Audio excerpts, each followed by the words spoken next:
how to transfer Tron from OKX to Tonkeeper. Hey guys, in this video, I am going to show you how you can transfer Tron from OKX to your Tonkeeper account. So make sure to watch this video till the end and let's get started. So the first thing that you want to do is open up the Tonkeeper app on your mobile, as the Tron coin is not showing up in my Tonkeeper wallet, but I will tell you the steps. Then what you have to do is select Tron and click receive. After that, copy the wallet address. Now open the OKX app. Over here, under the crypto section, search for Tron coin and tap on it. And paste the wallet address you just copied from Tonkeeper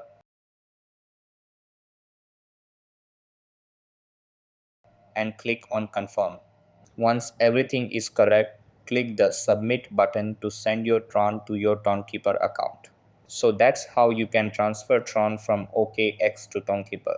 That's all for this video.